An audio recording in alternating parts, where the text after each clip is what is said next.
He lived at the shelter where my mom worked, Annie said, gently pointing toward the photograph in Richard Whitmore's hand. Beyond the tall windows, rain lashed the glass in long streaks, blurring the row of oak trees in the backyard beneath the gray sky. The room, which moments earlier had held only the soft sound of Annie's dust cloth and the steady rhythm of the rain, suddenly seemed to tighten around a sentence far too simple to carry so much weight. Richard slowly lowered his eyes to the photograph. Two young men leaned against a faded blue Ford. One was Richard himself, years younger. The other was Michael, his younger brother, smiling with one hand tucked into the pocket of his jeans, looking so relaxed that it almost seemed at odds with the silence now suffocating the room. Richard's expression closed off. "Don't." Annie blinked. "Sir? Don't make up a story just because I caught you holding something you weren't supposed to touch." The confusion that crossed Annie's face disappeared almost as quickly as it came. "I'm not making anything up." Richard set the frame down on the desk harder than necessary. Its wooden base struck the surface with a dry knock. "You expect me to believe you recognized a man in an old photograph because you once saw him at a shelter? I didn't just see him once." Richard turned fully toward her. "Annie, I've been hearing stories like this for 11 years. His voice was not loud, but every word had taken on a cutting edge. "One person claimed he saw my brother at a bus station. Another said he was living in a town 3 states away. Some people called my office just to tell a convincing enough story and ask about the reward at the end of the call." Annie stood motionless beside the cleaning cart. Richard stepped closer to the desk and planted both hands on its wooden edge. "I've paid investigators, attorneys, missing person specialists. I've had people check hospitals, shelters, morgues, lists of unidentified persons." He paused without taking his eyes off her. "So if you're saying this just to avoid being reprimanded, stop now." Annie's expression changed. The fear of being scolded was still there, but something else had appeared behind it. "I am thinking very carefully before I speak, Mr. Whitmore." Richard folded his arms. "Then tell me his name." "Michael." Not a second of hesitation. Richard let out a faint breath through his nose. "His name is in newspapers, online, in old articles about his disappearance. That proves nothing." "I know." Annie stepped a little closer to the desk but made no attempt to touch the photograph again. "At Harbor House, most people called him Mike. But on the days when he was more clear-headed, he preferred people to call him Mr. Mike." Richard unfolded his arms. One arm slowly dropped to his side. "Harbor House?" "Yes." "Harbor House in Austin?" "That's the one." Richard stared at her for a long moment. "There are thousands of men named Michael in Texas." "I know. Thousands of people look like other people." "I know that too. So maybe it was simply someone who looked like him." Annie shook her head. "It wasn't." The certainty of her answer made Richard frown. "You seem very sure." "Because I talked to him." Richard fell silent. The rain against the windows suddenly seemed louder. Annie watched his expression before continuing. This time more slowly. "My mother was a social worker at Harbor House. There were nights when she worked late, and I had to wait there for her. Mr. Mike stayed at the shelter for months. I saw him in the dining room, outside the offices, on the benches in the back. Not once. Many times." Richard pulled a chair away from the desk but did not sit. "What did the two of you talk about?" "All kinds of things." "For example?" "Baseball, coffee, numbers." Annie gave a slight shrug. "Sometimes I brought my homework with me. If he saw that I'd gotten something wrong, he would pull the paper over and solve the whole problem without writing down much of the work." Something flickered in Richard's eyes. Annie noticed, but she did not stop. He was very good at doing math in his head. Richard turned toward the window for a moment. One hand rose to the side of his jaw, as if he were trying to hold every emotion exactly where it belonged. When he turned back, his voice was colder. "A lot of people are good at math. I never said that was why I recognized him." "Then what was it?" Annie drew a breath. "His memory." Richard's shoulders tightened slightly. "What about his memory?" "My mother said he had fallen and suffered a head injury. I don't know the diagnosis or the details of his medical records." Annie chose each word carefully. Some days he could remember things from years earlier more clearly than things that had just happened. He could show me how to fix a radio, then 10 minutes later start looking for the cup of coffee sitting right beside him.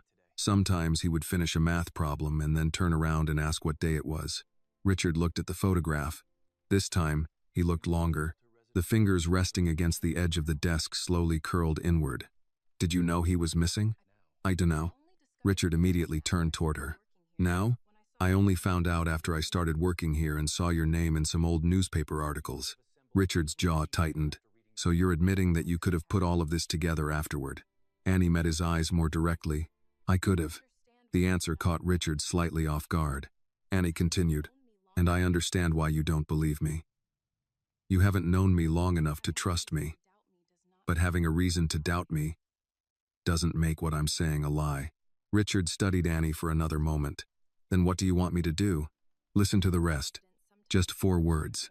Richard said nothing. Annie lowered her eyes toward the photograph. Sometimes Mr. Mike talked about an older brother. Richard did not move, but the wrist resting against the edge of the desk tightened. A brother? Yes. What did he say? Not much. His memory wasn't consistent. Annie hesitated. But on some days, he called him Rich. Richard stepped toward her so quickly that Annie instinctively moved half a step back. What did you just say? Rich. My name is Richard. I know. Anyone could know that. Now they could. Back then, I didn't know who you were. Richard pointed toward the photograph. But you know now. So how do I know you didn't take that name from an old article and make it part of your story? Annie pressed her lips together. For the first time, the hurt showed clearly in her eyes. You don't. Richard seemed not to have expected that answer. Annie remained standing straight. I can't make you believe me with words alone. And I'm not going to stand here begging you to believe me.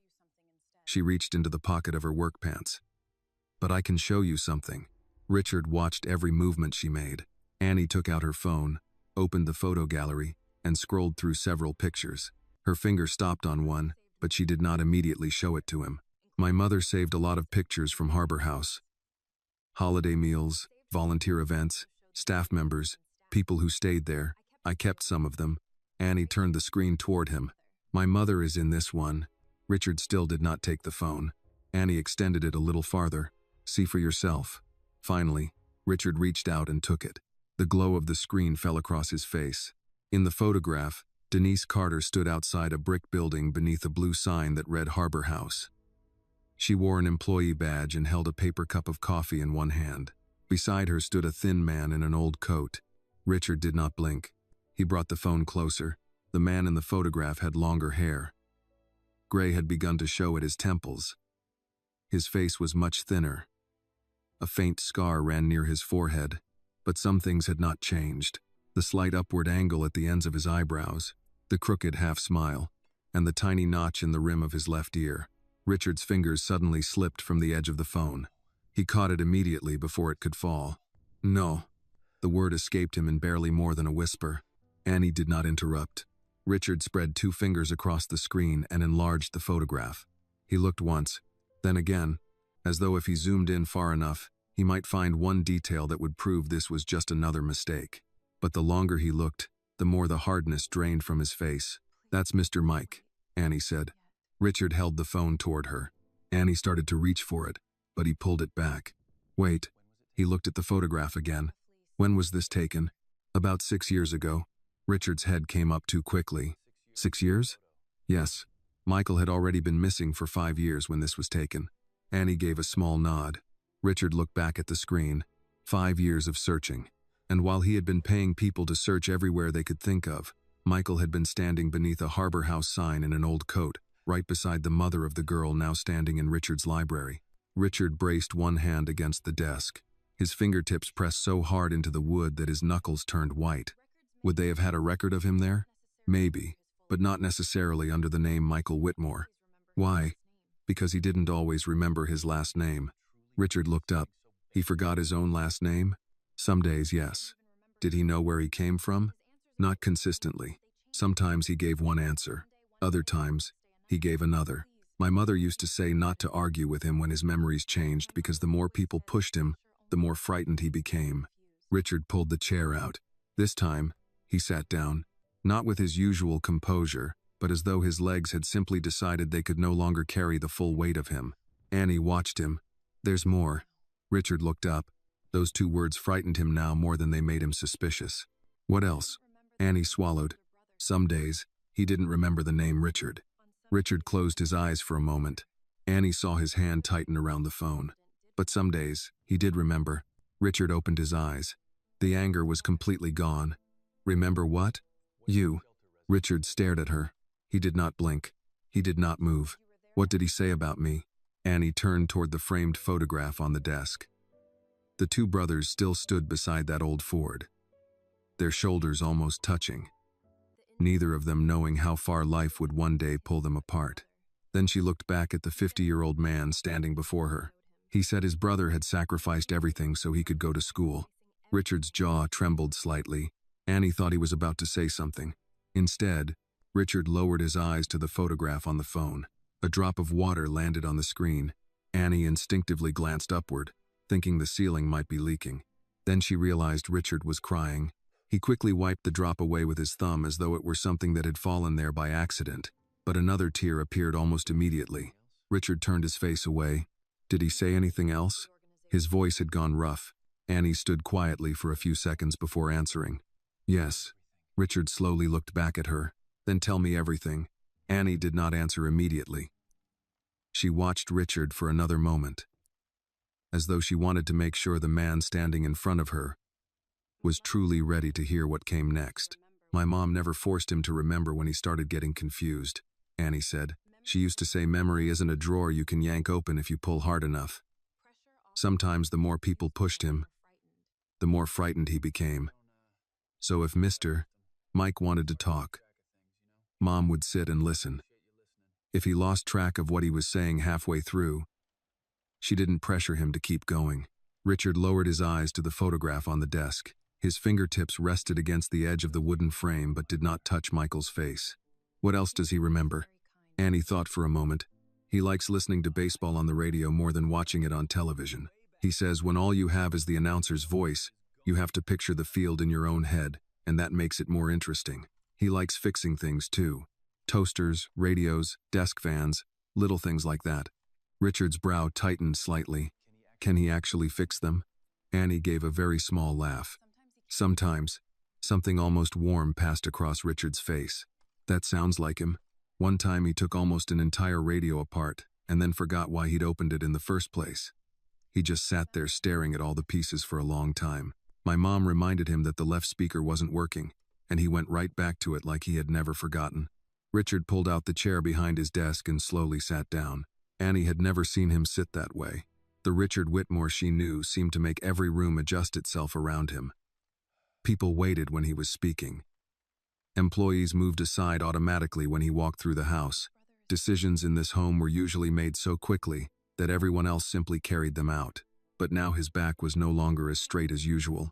His elbows rested on his knees, his hands clasped loosely in front of him. He no longer looked like a billionaire questioning an employee. He looked like a man listening for any piece of his missing brother he could still hold on to. He's still like that, Annie said without thinking. Richard's head snapped up. Still? Annie froze. She knew immediately that she had revealed something Richard had not yet realized. Yes. Richard shot to his feet. The chair rolled backward across the rug and bumped lightly against the cabinet. You said still? Yes, sir. You're talking about him in the present tense. Annie did not answer quickly enough. Richard came around the desk. You still see Michael? I do. Every trace of softness that had entered Richard's face was suddenly swept away by a different emotion. Where? Mr. Whitmore, before I give you the address, you need to… Where is he? His voice came out so sharply that Annie instinctively took a small step back. Richard saw it. He stopped immediately. The hand he had lifted between them slowly dropped to his side. He closed his eyes for a second. When he opened them again, he forced his voice lower. I'm sorry. Annie looked at him. I understand. No, Richard swallowed. You don't have to understand me shouting at you. That silenced Annie for a moment. Richard looked directly into her eyes. But please tell me where my brother is. It was the first time since Annie had begun working at Whitmore Estate that she had heard Richard use the word please with her. He isn't at Harbor House anymore, she said. Richard moved closer to the desk again. Then where did he go? My mom kept helping him after he left the shelter. She handled his appointments, paperwork, benefits, medication, the things that became difficult for him to manage when his memory wasn't stable. Annie, I don't care about paperwork right now. You should. Richard stopped. Annie did not raise her voice. She remained respectful, but this time she did not look away from him, because if you really want to see him, you need to understand that the man you're about to meet may not be the same brother you remember from that photograph. Richard turned toward the picture. Annie continued, there are mornings when Mr. Mike knows exactly what he wants for breakfast, what game is on that night, which bills need to be paid. 10 minutes later, he might forget the name of the person he was just talking to. Sometimes something from years ago comes back clearly, while almost everything that happened yesterday is gone. Richard was silent. Then he asked the question Annie knew had been building inside him. Does he remember me now?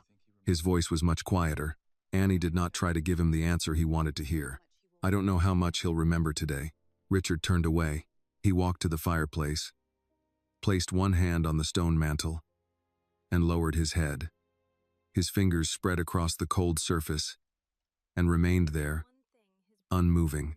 Annie did not interrupt the silence. After a while she spoke again. But there is one thing he has never been willing to give up. Richard looked over. What? The money. He frowned. What money? Annie walked to the desk and placed her phone beside the framed photograph. Mr. Mike receives a small assistance payment. My mom helped arrange things so the money would come regularly and the necessary expenses would be paid first. He doesn't spend much on himself. Richard looked down. That sounds like him. But every month, once the important things are taken care of, he usually keeps a little cash. For what? Annie paused. For you. Richard turned fully toward her. For me? Yes. What do you mean? He has a brown paper bag. Annie held her hands apart to show its size. It's really old. The top is crumpled, and my mom had to tape the bottom once because she was afraid it would tear. Mr. Mike puts money into it. Sometimes $5. Sometimes 10. $1 bills too, even coins. Richard stared at her as though he still could not make sense of what she was saying. Why? He says the money isn't his. Then whose is it? Richard's. The room went silent. Richard was no longer leaning against the fireplace. He stood upright, but it looked as though all the strength in his body had suddenly settled into his legs.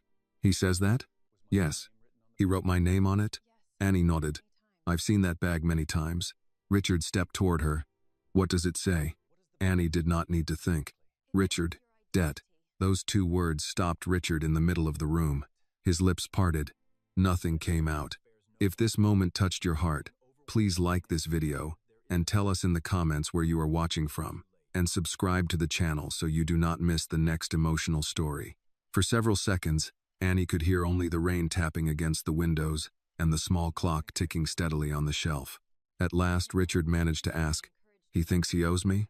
My mom told him he should keep the money and use it for things he needed. Mr. Mike refused. Once his shoes were so worn out that my mom wanted to use some of the money to buy him another pair. He got upset and moved the bag somewhere else so she couldn't touch it. Richard slowly placed one hand on the desk. Annie saw the muscle in his jaw twitch. His breathing grew heavier. What else? Annie looked at the old photograph on the desk, then shook her head. Richard stared at Michael's face in the picture for a long time. Then he dragged the heel of his hand across his eyes, drew in a breath, and tried to straighten himself. Is Michael alive? The question came so quickly it sounded as though he feared the answer might change if Annie took too long to give it. Annie nodded. Yes. Richard did not breathe out immediately. His eyes stayed fixed on her. You're sure? Yes. When did you last see him? 3 days ago. Richard moved half a step backward. 3 days? Yes. He pulled the chair out but did not sit. One hand gripped the back of it as though letting go might send his entire body toward the door. Where is he? He couldn't handle living at Harbor House for very long. The noise. People constantly coming and going. Nights when the shelter was too crowded, it made him anxious. My mom kept taking care of him and eventually moved him somewhere quieter. Richard had no patience left for another pause. Where, Annie? She looked him directly in the eyes. At my house. Richard went completely still. His eyes widened slightly. Your house? Yes. He lives at your house? My mom brought him home when the shelter stopped being a good place for him. She kept taking care of him after that. He has his own room. Someone helps keep track of his condition, and my mom still takes him to his medical appointments when he needs them. Richard stared at Annie as though she had spoken in a language his mind needed several seconds to translate. My brother. His voice broke in the middle of the sentence. He's at your house? Yes. Richard turned sharply. He grabbed his coat from the back of the chair so hard that one corner caught on the armrest before snapping free. Call your mother. Annie picked up her phone but did not dial yet. Mr. Whitmore. Call her. I will. Now. I'm going to call her right now. Annie kept her voice steady. But before we leave, you need to listen to one thing. Richard had already taken 2 steps toward the door when he stopped. What? You can't go there with security, a driver, doctors, and a whole group of people. Richard frowned. That's my brother. That's exactly why. He turned fully toward her. Annie held the phone in her hand. If he doesn't remember you today, then from his point of view, a stranger may suddenly walk into the house, call him by name, try to hug him, and bring a crowd of people with him. That could frighten him. Pain flickered across Richard's face. You're telling me I can't hug my own brother? I'm telling you to let him decide when you can. Richard stared at her. People in this house rarely told Richard Whitmore what he could or could not do. This time, he did not get angry. Then what am I supposed to do? Come with me. Just you. And if he doesn't recognize me? Annie was silent for a second. Then don't make him remember. Richard went completely still. Annie continued, more gently now. You've been looking for him for more than 10 years. If he needs one more day to find his way back to you, give him that day. Richard looked down at the coat clenched in his hand. A long moment passed before his fingers finally loosened. All right, Annie unlocked her phone. I'll call my mom. She had just started to step aside when Richard spoke. Wait. Annie looked back. He was still standing near the library door. His eyes were red, his collar slightly disheveled, and there was almost nothing left of the cold, commanding man who had reprimanded her for touching a photograph less than an hour earlier. Just tell her one thing. What is it, sir? Richard opened his mouth, but the words caught in his throat. He turned his face away, took a deep breath, and tried again. Tell her. His voice broke. Richard had to stop. When he looked back at Annie, tears still shone in the corners of his eyes, but this time he did not wipe them away. Tell her Michael's brother is coming. Annie gave a small nod. Richard looked at the framed photograph on the desk one last time. Then he added, so quietly the words seemed meant almost entirely for himself. And this time, I won't make him wait for me again. Annie called her mother before Richard could reach the front hall. Denise answered on the 4th ring, her voice carrying the weary cadence of someone finishing a long shift. Hey, honey, everything okay? Mom, I need you to listen before you say anything. Richard stopped near the library doorway. Denise caught the tension immediately. What happened? I found him. There was a pause on the other end. Found who? Richard. Richard lowered his eyes. Annie continued. Richard Whitmore. Mr. Mike's brother. Denise did not answer at once. Annie could hear movement, then a door closing somewhere on her mother's end. Are you sure? I saw a photograph here. Mr. Whitmore confirmed it. Mike is his younger brother. Richard stepped closer. May I speak to her? Annie handed him the phone. This is Richard Whitmore. Denise's response was cautious. Mr. Whitmore, you've been caring for Michael? Yes. How long? Long enough to know that rushing this would be a mistake. Richard tightened his grip on the phone. I've been looking for him for 11 years. I understand. No, Miss Carter, I don't think you do. Annie watched his face change the moment the words left him. Denise did not raise her voice. You're right. I don't know what those years were like for you. But I know what Michael is like today. And that's what matters if you're coming to see him. Richard rubbed his forehead. Then tell me what I need to do. The shift was small, but Annie noticed it. Richard had stopped issuing instructions. Denise said, First, don't walk in expecting him to remember you immediately. Richard looked toward the photograph on his desk. He remembers me. He remembers pieces of you. That's different. It is. Some days he talks about Rich as if he saw him last week. Other days I can say the name and get nothing. Richard's jaw worked once before he answered. Annie told me. Then believe her. That landed harder than Denise probably intended. Richard glanced toward Annie. I'm trying. Good. Second, don't quiz him. I wasn't planning to. People say that, then they start asking questions. What was our mother's name? Where did we live? What car did I drive? It turns into a test, and when he can't answer, he knows he disappointed somebody. Richard's hand tightened around the phone again. I won't do that. Third, let him decide how close you get. Richard's eyes moved back to the picture of Michael. Is he all right today? He's had a decent morning. He ate. He worked on that old radio again. He knew the date when I asked him, But that doesn't guarantee anything an hour from now. Richard closed his eyes for a second. Does he know I'm coming? Not yet. Why not? Because I wanted to know you were really coming before I told him. Richard almost objected, then stopped himself. When can we leave? Whenever Annie is ready. Call me when you're 20 minutes away. Richard handed the phone back. Annie finished the call, then slipped it into her pocket. Richard was already reaching for his jacket again, but this time he waited. Do you need anything before we go? He asked. Annie seemed surprised by the question. My purse. It's downstairs. Get it? She took 2 steps, then stopped. Mr. Whitmore? Yes. My mom wasn't trying to keep him from anybody. Richard's expression tightened. I didn't say she was. You were thinking it. Richard looked at her for several seconds, then exhaled slowly. Maybe I was. She spent years trying to help him remember enough to rebuild his life. I believe you. Annie studied him. Do you? Richard looked back at the photograph. I'm learning to. That answer was enough for the moment. 20 minutes later, they sat in the back of Richard's SUV as his driver took them east through the rain. The estate disappeared behind iron gates and wet limestone walls, replaced by highway signs, gas stations, low shopping centers, and long stretches of dark pavement reflecting headlights. Richard held the old photograph on his lap. What was he like at Harbor House? Annie considered the question. Depends on the day. Tell me about the good ones. He liked routine. Coffee first. Always too much milk. Richard's mouth moved at one corner. That hasn't changed. He liked baseball on the radio. Still hasn't changed. He could fix things. Small things mostly. Fans, lamps, radios. Richard looked down at the photograph. He used to take apart anything with screws just to see how it worked. Annie smiled. That sounds like him. What else? He didn't like people feeling sorry for him. Richard gave a quiet laugh.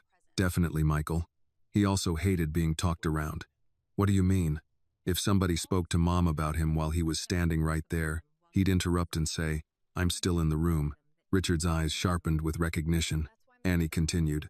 That's why Mom always asked him directly what he wanted, even when he was confused. Richard looked toward the highway. Did he ever ask about family? Yes. How often? Not in a way you could predict. Sometimes he'd go a week without mentioning anyone. Then he'd wake up one morning asking if Rich had called. Richard swallowed. What did your mother tell him? The truth. That she didn't know who Rich was. And he couldn't tell her? Sometimes he said brother. Sometimes he said older brother. Once he said you were stubborn. Richard looked at Annie. She smiled slightly. My mom wrote that one down because she thought it was useful information. Despite himself, Richard laughed. The sound faded quickly. Did he ever say why he thought I owed money? He didn't think you owed money. He thought he owed you. I know, but why did that stay when so much else disappeared? Annie shook her head. Mom says memory isn't a filing cabinet. You don't lose the top drawer and keep the bottom one. Sometimes emotion holds on to things that facts can't. Richard looked at the old Ford in the picture. He hated that I sold that car. So he remembered. He must have. Annie watched him trace the edge of the frame with his thumb. After a while, Richard asked, what does he call your mother? Denise most days. Sometimes Miss Carter when he's being formal. And you? Annie. Always. Almost. Richard noticed the hesitation. Almost? Once in a while he calls me kiddo. Mom thinks it's because he used to use that word with somebody else. Richard's face changed. He did not explain why. Annie did not ask. The SUV continued through the rain. Several miles passed before Richard spoke again. You said he lives at your house now. Yes. Where? Pflugerville. Richard checked the navigation display. Less than an hour. He had crossed states following false reports. He had hired people who carried folders thick enough to fill a briefcase. He had spent years waking to phone calls that led nowhere. Now Michael was less than an hour away. Richard looked toward Annie. Does he know who I am when he says my name? Annie answered carefully. Sometimes. Richard nodded once. And when he doesn't, he still knows you mattered. Richard turned toward the rain-covered window. For the rest of the drive, he kept the photograph in both hands. The navigation screen showed 38 minutes remaining when Richard finally spoke again. What does he do with the money now? Annie turned toward him. What money? The bag you mentioned. The one with my name on it. He still keeps it. Richard's fingers tightened around the old photograph. After all these years? Yes. How much is in there? I've never counted it. You've seen him put money into it. Plenty of times. Richard looked toward the windshield. Why would Denise let him do that? Annie's expression sharpened. Because it's his money. That isn't what I meant. I know what you meant. Richard glanced at her. Annie continued. Mom tried to tell him he didn't have to save it. That usually made him more determined. She finally stopped arguing with him. Richard lowered the photograph onto his knee. What does he say when she asks why? Depends on the day. Sometimes he says, Rich paid for school. Other times he says, I have to settle up. Once he told Mom he couldn't enjoy money while his brother was still carrying his debt. Richard looked away. The driver continued along the wet highway, windshield wipers moving at a steady pace. Annie watched Richard for a moment before adding, he doesn't understand what your life is like now. Richard gave a faint, bitter smile. That may be a blessing. He doesn't know you're a billionaire. Richard looked back at her. Nothing? Not the way you mean. Mom showed him your name once, when she was trying to identify you. He got overwhelmed, so she stopped. She learned pretty quickly that too much information at once could make him shut down. Richard absorbed that, so he thinks I'm still paying off old loans. Sometimes. And he's saving $5 bills for me. And tens, quarters, whatever he decides belongs in the bag. Richard rubbed a hand over his face. I spent years thinking that if Michael were alive, he would have called. Annie didn't answer immediately. Richard continued. More to himself than to her.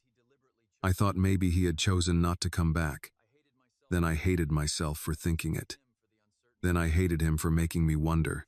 Annie looked toward the road. Mr. Mike doesn't talk like somebody who chose to disappear. Richard's head turned. What does he talk like? Like somebody who keeps reaching for a door he can't always find. The words held him. Annie went on. Sometimes he remembers enough to know there should be somebody on the other side. He just can't always remember the address. Richard stared at the photograph again. Did he ever ask Denise to look for me? Yes. His head came up quickly. What happened? She tried. How? Public records. Missing person listings. Social services databases she could legally access. She contacted a few places when he gave her names, but the details changed. Sometimes he said Richard, sometimes Rich. Once he gave a last name that wasn't Whitmore. Another time he said he had a brother in San Antonio, then he said Dallas. Richard's face tightened. So she gave up. No. Annie's answer came fast enough to make him look at her. She stopped forcing it. That's different. Richard said nothing. She kept notes. Annie continued. Dates, names, things he remembered. She told me if his memory ever gave her enough pieces at the same time, she'd follow them. Richard looked down at Annie's phone resting beside her. And none of those pieces were my name and his face together? Not until now. The answer landed without accusation. Richard nodded slowly. A few miles passed. Then Annie said, There's something else you should know before we get there. Richard turned immediately. What? He may be embarrassed. About what? The way he lives now. The money. The memory problems. Needing help with things. Richard's expression changed. Michael never liked anybody seeing him struggle. That hasn't changed. Richard almost smiled. Annie continued. If he realizes who you are, he may start apologizing. For what? For not coming back. For the money. For needing Mom's help. Sometimes when he remembers enough, he gets convinced he let everybody down. Richard looked directly at her. He didn't. I know. He didn't let me down. Then tell him that. I will. Not all at once. Richard frowned. Annie met his eyes. You keep trying to solve 11 years in one conversation. That silenced him. After several seconds, Richard nodded. Fair. Annie's phone rang. She looked at the screen. Mom. Richard immediately straightened. Annie answered. Hey. Where are you? She checked the navigation. About 22 minutes out. How is he? Annie asked. Richard watched her face. Denise spoke long enough that Annie stopped looking at the road and focused completely on the call. Okay, Annie said. Has he eaten? Another pause. Good. Don't tell him too much yet. Richard's jaw tightened, but he did not interrupt. Annie listened again. Then she glanced toward Richard. No, he's here. He can hear me. Richard held out his hand. Annie put the phone on speaker instead. Denise's voice filled the back seat. Mr. Whitmore? Yes. Michael asked me something a few minutes ago. Richard leaned forward. What? He asked whether I'd heard from Rich. Richard's grip closed around the photograph. Denise continued, I didn't prompt him. I didn't mention your name first. Richard swallowed. What exactly did he say? He was sitting at the kitchen table sorting the money in that paper bag. He asked if Rich was still working nights. Richard's face crumpled before he could control it. Annie looked down, giving him privacy without pretending not to notice. Denise's voice softened. Mr. Whitmore, I need you steady when you walk through my door. Richard wiped his cheek with the side of his thumb. I'll be steady. No promises you can't keep. That drew a strained laugh from him. All right, I'll try. That's better. Annie took the phone off speaker. We'll call when we turn onto the street. She ended the call. Richard stayed quiet for another mile. Then he looked at Annie. You said he sometimes forgets my name. He does. But today he remembered. Yes. Richard looked down at the photograph and then at the brown fields passing beyond the rain-streaked glass. What if he forgets again before I get there? Annie answered without hesitation. Then you meet him anyway. Richard looked at her. You don't need him to remember everything before you can be his brother.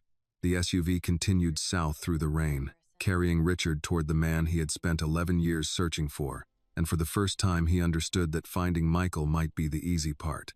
Being found by Michael could take longer. The rain had thinned to a mist by the time the SUV left the highway and entered the northern edge of Pflugerville. Richard watched the neighborhoods pass without really seeing them. His attention stayed fixed on the navigation screen, where the remaining distance had dropped below 10 miles. Annie checked her phone. Mom says he's still at the kitchen table. Richard's hand closed around the photograph resting on his knee. Still counting the money? She said he put it away. Did she tell him I'm coming? Not yet. Richard looked at her. Why? Because you asked me to trust you when you said you'd listen to her. This is part of it. I'm not going to frighten him. I know you don't intend to. The distinction caught Richard. He looked out the window again. Annie continued. Mr. Mike notices changes.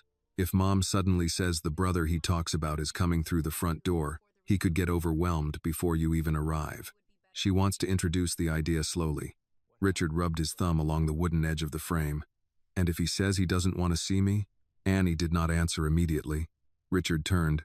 That's possible, isn't it? Yes. His face tightened. It wouldn't mean what you think, Annie added. He might say no because he doesn't understand the question, or because he feels pressured. Mom will know the difference. Richard nodded, though the possibility clearly unsettled him. At the next traffic light, the driver stopped beside a grocery store and a row of neighborhood restaurants. Richard looked at people carrying bags to their cars, someone filling a gas tank across the intersection, an older couple sharing an umbrella on the sidewalk. The ordinariness of it pressed against him. Michael had apparently been living somewhere among streets like these while Richard's offices circulated reports from investigators in other states. How far is Harbor House from your place? He asked. Not far enough for Mom to stop worrying about everybody there when she goes home.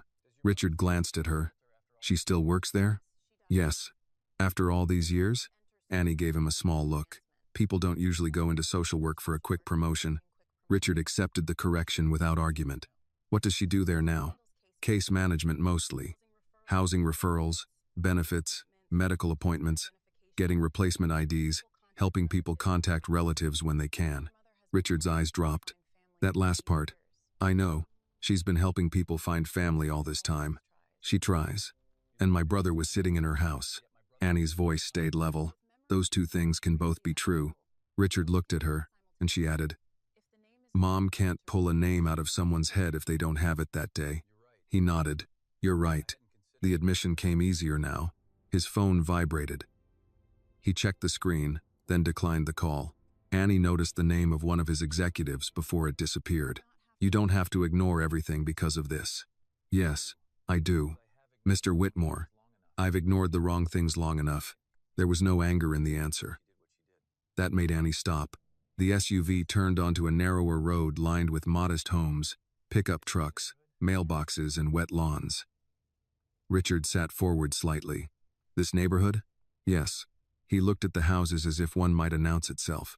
Annie's phone rang again. Denise. We're about 5 minutes away, Annie said after answering. Denise spoke for a moment. All right, put him on. Annie switched to speaker. Mr. Whitmore, Denise said. Michael knows someone is coming to visit. Richard's entire body went rigid. What did you tell him? That an old friend of his wants to see him. Friend? I'm giving him something he can process. Richard pressed his lips together. What did he say? He asked if he needed to change his shirt. Annie smiled.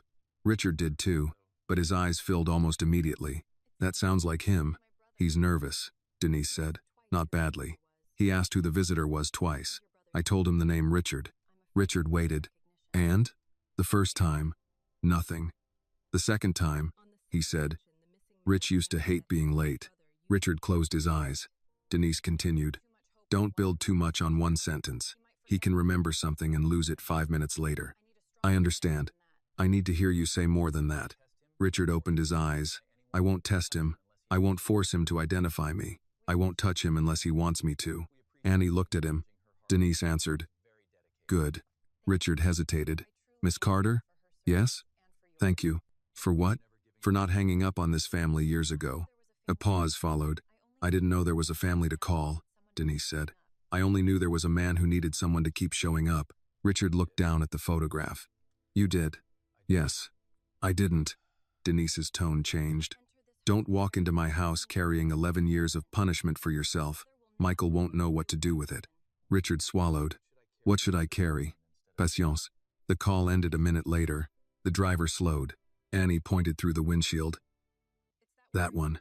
Richard looked ahead. The Carter home was smaller than he had imagined, with cream-colored siding, a narrow porch and a porch light glowing under the gray afternoon sky. A pickup sat in the driveway. 2 planters stood beside the steps, their leaves wet from the rain. Nothing about the place suggested that the answer to 11 years of searching was inside. The SUV stopped at the curb. Richard did not move. Annie opened her door, then noticed he was still seated. Mr. Whitmore? He kept his eyes on the house. I've walked into negotiations where hundreds of millions of dollars were at stake. Annie waited. I've never been afraid to get out of a car before. She looked toward the porch. You don't have to walk in as Richard Whitmore. He glanced at her. Just go in as Rich. Richard looked down at the photograph one last time, then left it on the seat. He opened the door. By the time he reached the sidewalk, Denise Carter was already standing beneath the porch light, waiting for him. Denise Carter did not step down from the porch when Richard approached. She waited beneath the small light beside the front door, one hand resting against the railing, a gray cardigan pulled over her work clothes. She looked tired, but not intimidated. Annie reached her first. Mom. Denise touched her daughter's arm, then looked at Richard. Mr. Whitmore. Miss Carter. For a moment neither moved. Richard had spent years imagining the person who might one day tell him something real about Michael. He had never imagined it would be a woman standing outside a modest house in work shoes, watching him with the caution of someone deciding whether he was ready to enter. He's inside, Denise said. Richard looked toward the front door. I know. No. You know he's physically inside. I need you to understand what that means before you go through there. Richard gave a short nod. Annie explained some of it. Some of it isn't enough. Annie glanced at her mother but said nothing. Denise stepped closer to Richard. Michael has routines. He likes the same chair in the morning, the same coffee mug, the same radio station. When things change too fast, he can get confused. So if he doesn't respond the way you hope, you don't make him feel like he failed. Richard's face tightened. I wouldn't. You might without meaning to. The answer struck him because it was not an accusation. It was experience. Denise continued. People think recognition is simple. They think someone either knows you or doesn't. It isn't always like that with him. He can remember your name and still not place your face. He can remember something you said years ago and forget what he ate this morning. Richard glanced toward the door again. Has he said my name since you called? Yes. What did he say? He asked whether Rich still works nights. Richard's eyes closed for a second. Denise noticed but did not stop. Then a few minutes later he asked who Richard was. That cut deeper. Richard opened his eyes. All right. Are you? No. Denise accepted the answer. But I can follow instructions. That's enough. She opened the front door. The house carried the smell of coffee and roasted chicken. A baseball broadcast played softly from somewhere deeper inside. Richard stepped onto a small entry rug and stopped himself from looking around too quickly. There were family photographs on one wall, a coat rack near the door, and a stack of mail on a narrow table. Everything was ordinary. That made it harder for him to process the idea that Michael had spent years here. Annie closed the door behind them. Denise pointed toward the living room. "He's in the kitchen.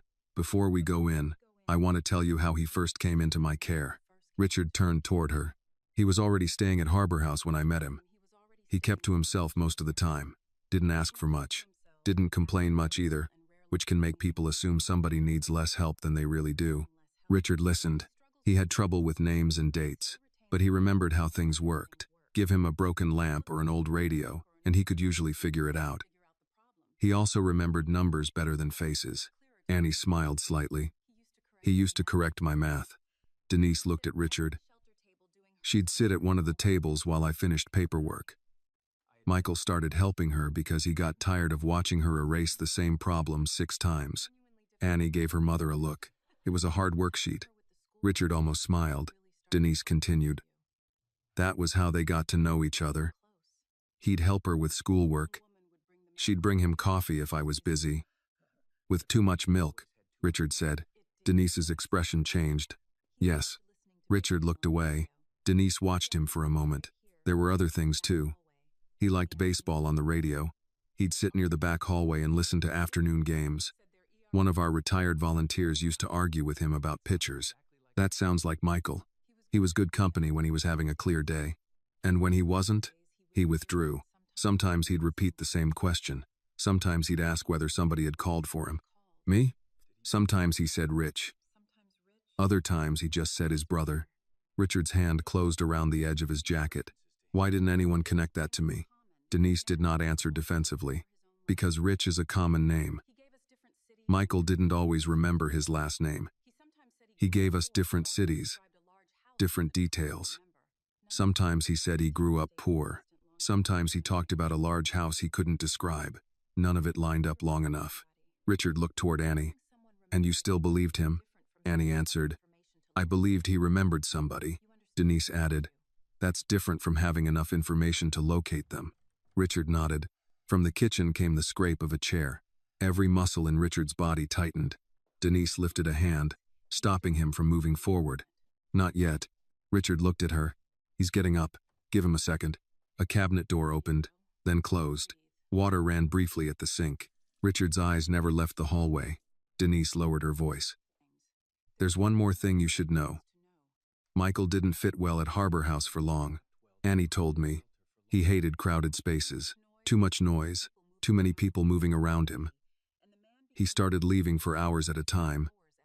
I'd find him sitting somewhere by himself, then convince him to come back." Richard's jaw tightened. "And eventually you brought him here." "Not overnight. We did it properly. I worked with his case manager, doctors, the benefits office. At first he stayed here a few days, then longer. He did better with routine." Richard looked around the small entryway again. "You gave him a home." Denise shook her head. "I gave him a place where he could function. Home is a bigger word." Before Richard could answer, a man's voice came from the kitchen. "Denise?" Richard froze. It was older than the voice he remembered, roughened by time, but the shape of it was still there. Denise answered. "I'm here, Mike." "Who came in?" She looked at Richard. "Someone who's been hoping to see you." A pause followed from the kitchen. Then the voice came again. "Is it Rich?" Richard's face broke before he could stop it. Denise reached for the doorway but kept her eyes on him. "Remember what I told you." Richard nodded once. This time, when Denise stepped aside, he followed. Richard followed Denise into the kitchen, but the moment he crossed the doorway, every sentence he had prepared disappeared. Michael stood beside the table with one hand resting near an old radio. His hair had gone gray at the temples, and time had narrowed his face, but Richard recognized the small notch near his left ear and the uneven line of his smile. Those details had survived everything else.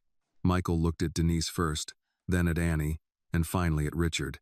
His expression changed. Not recognition, not yet. Uncertainty. "You said Rich came?"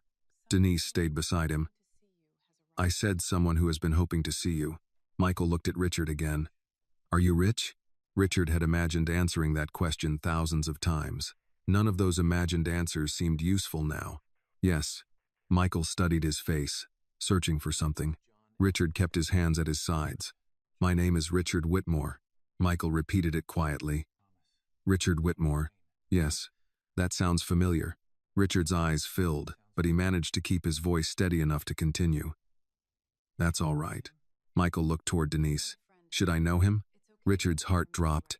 Denise answered before he could. You don't have to know anything right this second. Michael rubbed his forehead. I asked if Rich was coming. You did. But I don't know this man. Richard lowered his head for a moment. Annie stepped into the kitchen and set her purse on a chair. Mr. Mike, nobody expects you to figure everything out at once. Michael glanced at her. You know him? I work at his house. Michael's brow tightened. House?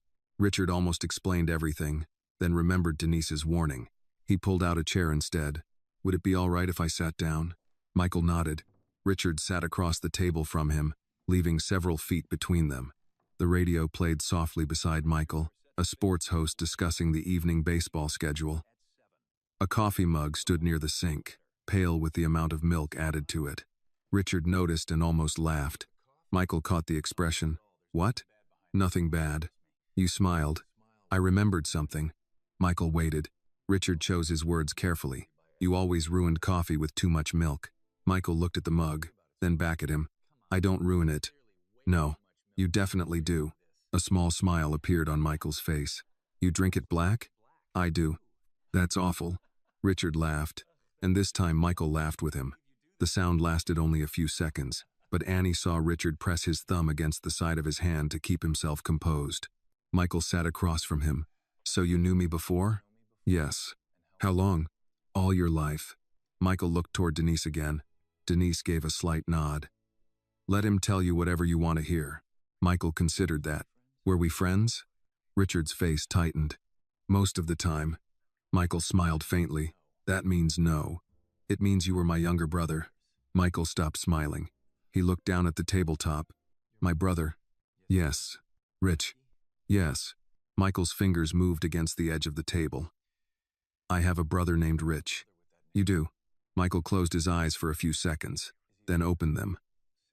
Older? 6 years. Michael looked at Richard's hair. You look older than 6 years older. Annie covered a smile. Richard laughed again. You weren't exactly easy on me. Michael seemed pleased by that answer, but the feeling faded quickly. Where have you been? Richard's expression broke. Denise shifted slightly, ready to intervene, but Richard answered without blaming him. Looking for you. Michael frowned. For how long? Richard did not want to give him the full weight of 11 years, but lying felt worse. A long time. Did I go somewhere? You ended up far from the life we had. That doesn't answer it. Richard looked at Denise. She gave him a small nod. 11 years, Richard said. Michael's face lost color. 11? Yes. I didn't call? You weren't able to. Michael looked down at his hands. I should have called. No. I should have. Michael. Richard's voice changed enough to make him look up. You don't owe me an apology. Michael's mouth moved as though he wanted to argue. Richard continued. Not for this. Not for any of it. Michael rubbed his forehead again. I know something about money. Richard's chest tightened. What about it? I owe somebody. Denise pulled out another chair and sat near the end of the table.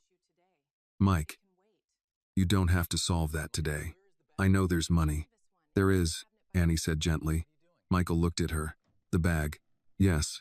He stood and walked toward a cabinet near the refrigerator. He opened the lower door and reached behind a stack of folded grocery bags. Richard did not move. Michael returned carrying a worn brown paper bag folded twice at the top. On the front, written in thick black marker, were 2 words. Richard Debt.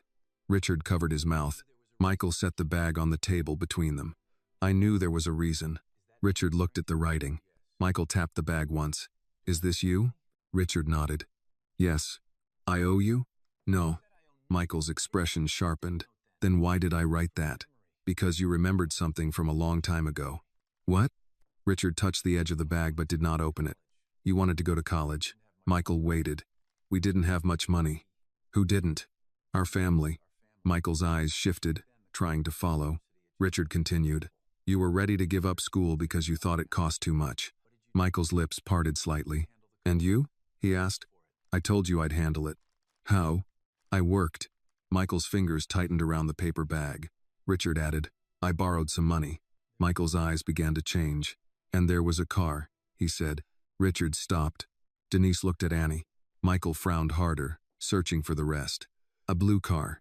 Richard's eyes filled again. Yes. Ford? Yes. Michael looked at him. For the first time since Richard entered the house, uncertainty gave way to something warmer. You sold it. Richard could barely answer. I did. Michael's voice dropped. I was mad at you. You were furious.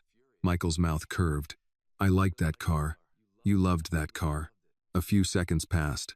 Then Michael looked directly at Richard and said a name he had not spoken with certainty in years. Rich. Richard reached across the table but stopped before touching him. Michael looked at the hand between them. Then he placed his own hand over it. Michael kept his hand over Richard's for several seconds, studying the older face across the table as if the name had opened a narrow path through the confusion. Rich, he said again. Richard nodded. Yeah. Michael's grip tightened. You really came. I did. From work? Richard almost laughed. The question was so ordinary that it caught him off guard. From home. Michael frowned. You don't work nights anymore? No. That's good. You work too much. Richard lowered his eyes. The man in front of him could lose an entire year and still remember that. I probably still do. Michael looked at the brown paper bag between them. Then you need this. He pushed it toward Richard. Richard caught it before it reached the edge of the table. No. It's yours. It isn't. I wrote your name on it. I can see that. Then take it. Richard opened the folded top just enough to see bills arranged in small stacks. Some held with rubber bands, others wrapped in grocery receipts. Coins filled the bottom. There might have been a few $100s altogether. He folded the bag closed again. Michael, I don't need this money. You did before. That was a long time ago. Michael's forehead tightened. Debt doesn't disappear because time passes. Denise exchanged a glance with Annie. Richard noticed, but he stayed focused on his brother. There is no debt. Michael tapped the writing on the bag. Says there is. That's your handwriting, not a bank statement. For a second, Michael looked almost offended. Then a small smile appeared.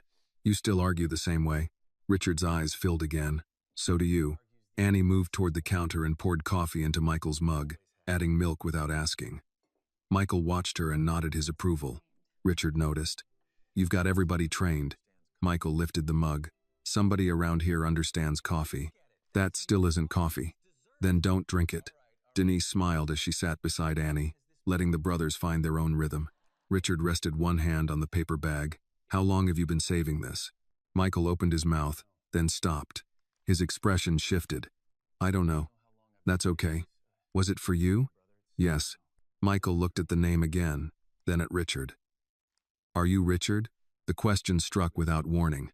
Richard's face changed, but he remembered what Denise had told him on the porch. I am. Michael looked uncertain. And you're my brother? Yes. Older? 6 years. Michael nodded as though accepting information at a doctor's office. The recognition from moments earlier had already weakened. Richard's thumb pressed against the paper bag. Annie saw it. Mr. Mike, she said, do you want me to turn the game up? Michael glanced toward the radio. What game? The afternoon replay you were listening to. He listened for a moment, then shook his head. No, leave it. Richard watched him. You like baseball? Michael gave him a puzzled look. Of course. Richard smiled despite the ache behind it. Good. At least one thing is reliable. Michael studied him again. You like baseball too?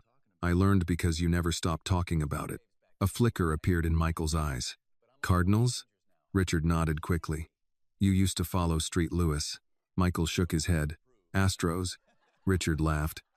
You switched? People are allowed to improve. That made Annie laugh, and Denise joined her. Richard looked around the kitchen. For the first time since arriving, he allowed himself to notice what surrounded Michael every day.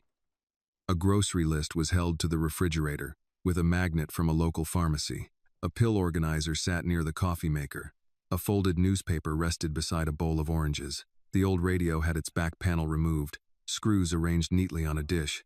Nothing was elaborate. Everything had a place. Michael noticed Richard looking around. You want coffee? Richard turned back. Sure. Michael rose.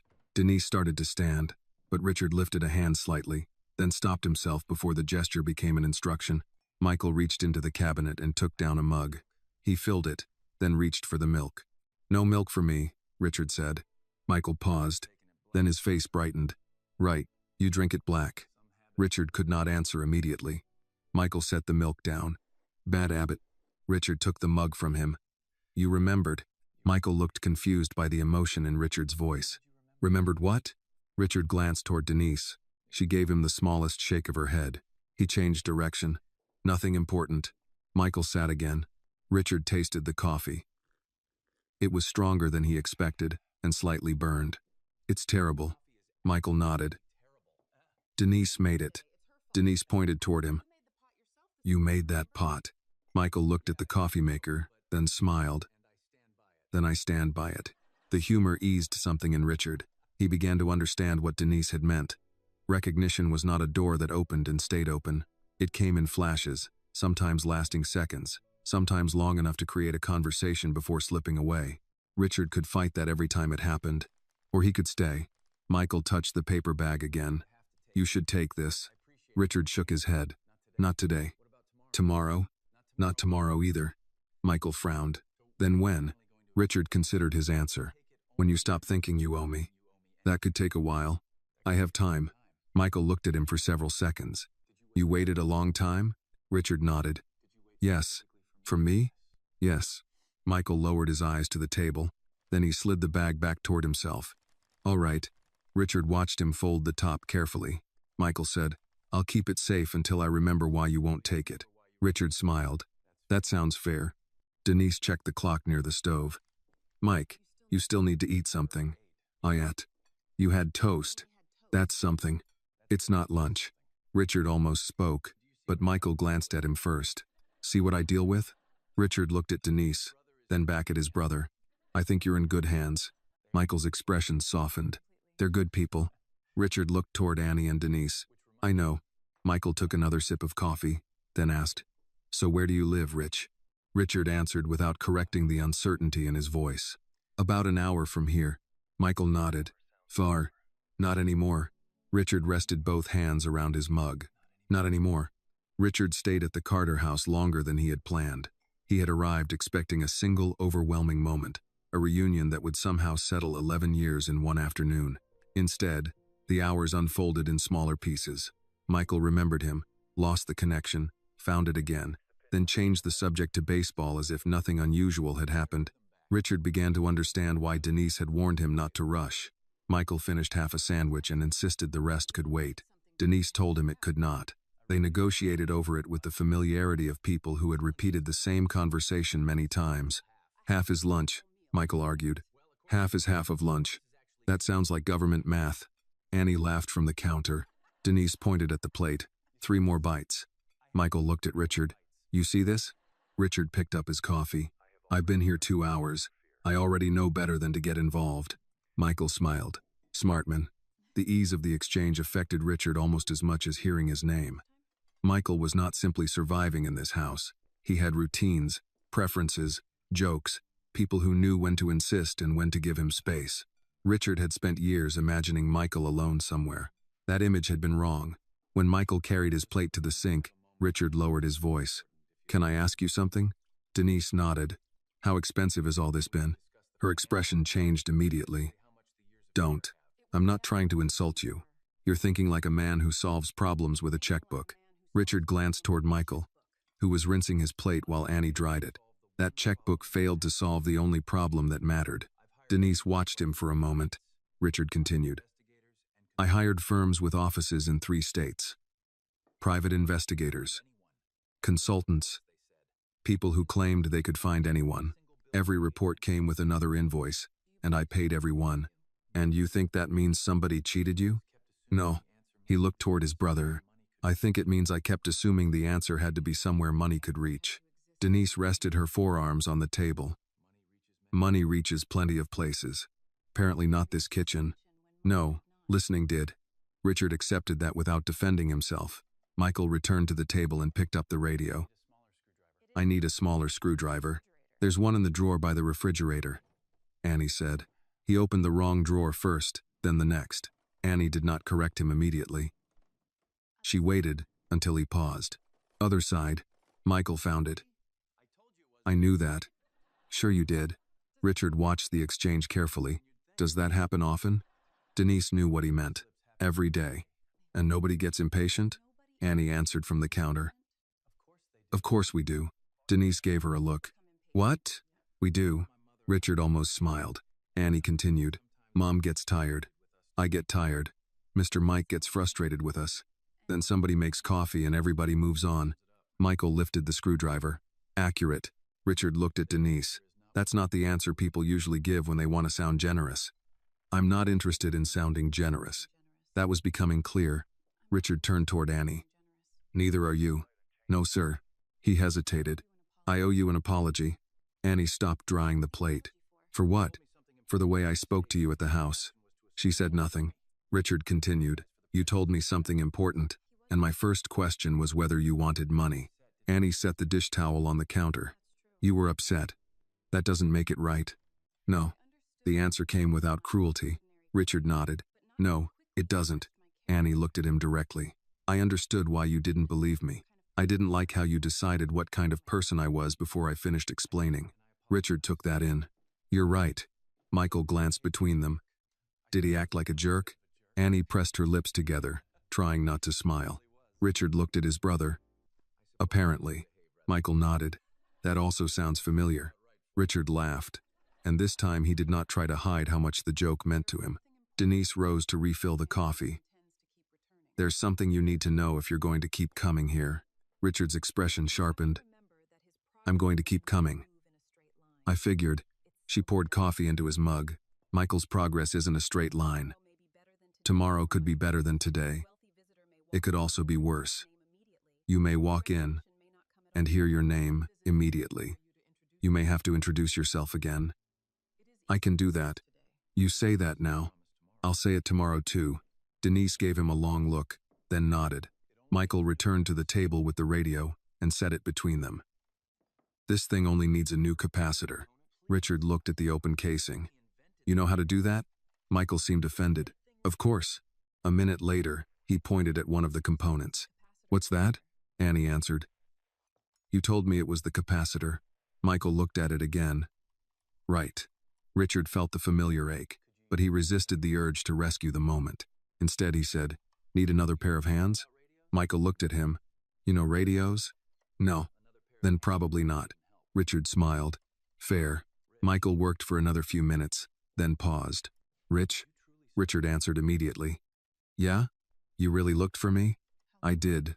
How long? Richard glanced at Denise, but Michael was waiting for him. 11 years. Michael lowered the screwdriver. That's a long time. Yes. Cost a lot? Richard gave a small shrug. More than it should have. Michael looked toward the brown paper bag. Richard knew what was coming. No. I didn't say anything. You were about to. Michael smiled. You always this bossy? Only with family. The word landed gently between them. Michael looked down at the radio. After a moment he said, I'm sorry you had to spend all that. Richard's voice softened. Michael, listen to me. I would have spent every dollar again. Michael looked at him. Richard continued. But I learned something today. What? I kept paying people to find answers. He glanced at Denise, then Annie. The two people who actually helped you weren't trying to sell me one. Annie lowered her eyes. Denise returned to her chair. Richard looked around the small kitchen once more, taking in the repaired appliances, the medicine organizer, the baseball radio, the paper bag marked with his name. For years he had measured effort in invoices, miles traveled and investigators hired. Here, effort looked different. It looked like coffee made the same way every morning, a ride to an appointment, a repeated answer given without humiliation, a place at a kitchen table. Michael picked up the screwdriver again. You staying for dinner? Richard looked at him. If I'm invited. Michael nodded toward Denise. Ask the boss. Denise smiled. There's enough. Richard settled deeper into the chair, no longer checking the time. Then I'm staying. Denise set 4 plates on the kitchen table while Annie pulled a pan of roasted chicken from the oven. Richard offered to help twice before Denise finally handed him a bowl of green beans. Put that in the middle. Richard did as he was told. Michael watched him. You look like you've never carried vegetables before. I've carried vegetables. When? Richard opened his mouth, then stopped. Annie smiled. That took too long. Michael laughed. Knew it. Richard shook his head and sat down. I'm being judged pretty hard in this house. You'll survive, Denise said. The meal was simple. Roasted chicken, mashed potatoes, green beans, cornbread, iced tea. Richard had eaten in restaurants where dinner cost more than everything on the Carter table, yet he could not remember the last time a meal had felt this personal. Michael reached for the cornbread, then stopped. Did Mom make this? Richard's fork paused halfway to his plate. Denise answered without correcting him too quickly. I made it. Michael looked at her, then at the bread. Right. A few seconds later, he continued eating. Richard had felt the impulse to jump in, to explain, to restore the facts. Instead, he remembered Denise's warning and let the moment pass. Michael looked across the table. You married? Richard shook his head. No. Ever? Came close once. Michael considered that. You probably worked too much. Annie coughed into her napkin to hide a laugh. Richard pointed his fork at Michael. You've known me again for a few hours and you're already criticizing my life. Michael looked pleased. So I'm right. Unfortunately, Denise passed Richard the potatoes. He does that when he likes someone. Richard's expression softened. Michael continued eating, apparently unaware of the effect. After a few minutes, he asked, Where do you work? Richard glanced at Annie. She kept eating. I run a company. What kind? Real estate, logistics, some investments. Michael nodded.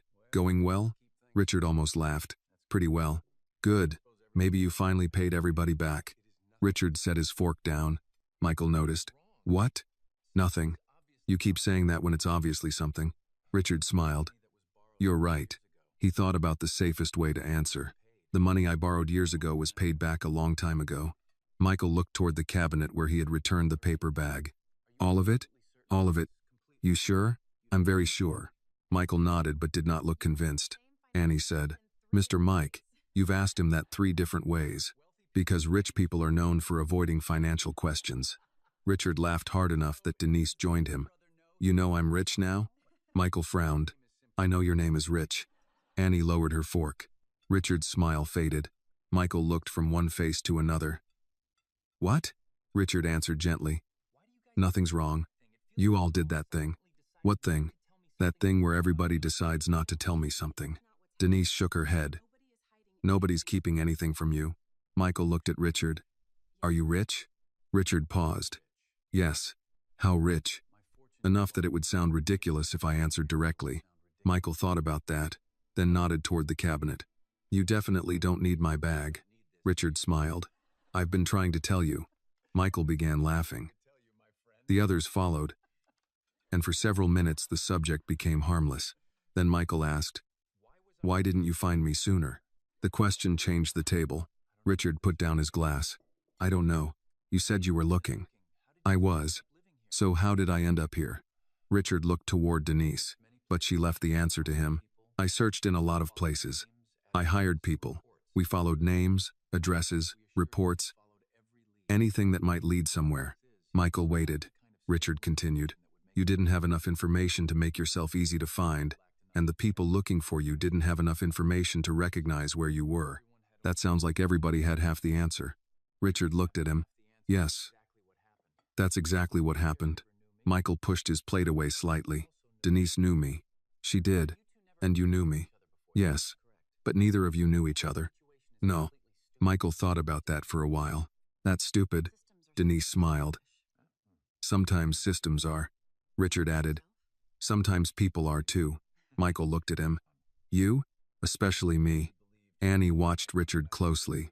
He continued. I spent a lot of time believing that if I paid the right people, eventually somebody would hand me an answer. I should have asked different questions. Like what? Richard looked toward Denise. Who's actually sitting with people long enough to hear what they remember? Denise did not respond, but Annie saw her expression soften. Michael took another bite of cornbread. You found me eventually. Richard's voice lowered. Annie found the photograph. Michael looked at her. You did? Yes. In his house? Yes. What were you doing there? Annie smiled. Working. Michael looked at Richard. She works for you? She does. What kind of work? Richard hesitated. Annie answered for herself. Housekeeping. Michael looked from Annie to Richard. Then he said, So she found your brother while dusting? Richard nodded. Michael shook his head. You should pay her more. Annie laughed. Richard pointed toward him. That is the first financial advice you've given tonight that I intend to follow. After dinner, Michael insisted on helping clear the table. Richard carried dishes to the counter while Annie wrapped the remaining food. Denise filled Michael's pill organizer for the evening and checked the schedule taped inside a kitchen cabinet. Richard watched without interfering. He was beginning to see the architecture of Michael's life. It was not made of wealth or impressive things. It was made of repeated acts, meals at familiar hours, notes where he could find them, medicine arranged by day, someone answering the same question without making him feel ashamed. When everything was put away, Richard checked the time. It was later than he realized, Denise noticed. You should probably head back before the weather gets worse. Richard looked at Michael. I can stay. Michael had returned to the radio. You have a company. It can survive one evening. Denise smiled. He needs his evening routine. Richard understood. All right. He reached for his jacket. Michael looked up. You leaving? For tonight. Michael's expression shifted with uncertainty. Richard added, I'll come back tomorrow. Michael looked toward Denise. She telling the truth? Denise said, He is. Michael turned back to Richard. You don't have to work? I'll make time. Michael studied him, then nodded. Richard took 2 steps toward the front door before Michael called after him. Rich? Richard turned immediately. Michael held the old radio against his chest. You'll really come back? Richard's face tightened, but his answer came without hesitation. Yes. Michael kept watching him. Richard added, And if you forget I said it, I'll tell you again tomorrow. Richard returned the next morning just after 9, carrying 2 paper cups of coffee and a small cardboard box from a bakery near the highway.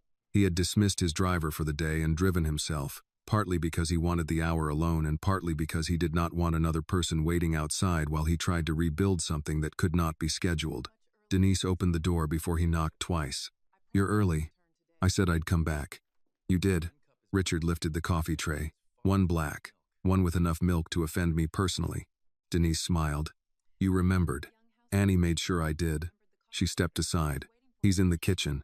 Richard entered without the hesitation of the day before, though his stomach tightened when he heard the radio. Michael sat at the table with a screwdriver in one hand, and the same old radio opened in front of him. He looked up when Richard entered. For 1 second, Richard could not tell whether he remembered. Michael looked at the coffee. That mine? Richard smiled. Depends. How do you take it? Too much milk. Then it's yours. Michael took the cup. You remembered. So did you. Michael considered that and nodded. Rich. The name came easily this time. Richard sat across from him. I brought breakfast. Denise opened the bakery box. You bought enough for the whole street. I wasn't sure what Michael liked. Michael looked inside. Cinnamon roll. Richard pointed at him. That I should have remembered. Getting old. You used that one yesterday. Still true. Denise took a pastry and left them at the table, though she stayed within hearing distance in the kitchen. Richard was beginning to understand that her presence was not supervision in the insulting sense. She knew when Michael needed help and when he needed room. Michael pulled apart the cinnamon roll with his fingers. You work today? I cleared the morning. For me? Yes. Michael frowned slightly. You don't have to do that. I know. You have people depending on you. I have people who can run meetings without me. Michael took a bite. That sounds expensive. It is. Michael smiled. Richard let the humor settle before asking, How are you feeling? Fine. Denise says you slept well. Michael looked toward the counter. She reports on me now? Denise answered without turning around. Only when somebody asks a reasonable question. Michael lowered his voice. She's very strict. I noticed. For a while they talked about ordinary things. Michael complained about a picture from the night before. Richard disagreed. Annie came downstairs carrying a backpack and stopped when she saw Richard. You came back. I was instructed to. By who? He nodded toward Michael. Apparently I'm not allowed to break promises around here. Annie smiled. Good rule. She poured herself juice and sat at the end of the table. Richard turned to her. I spoke to my office this morning.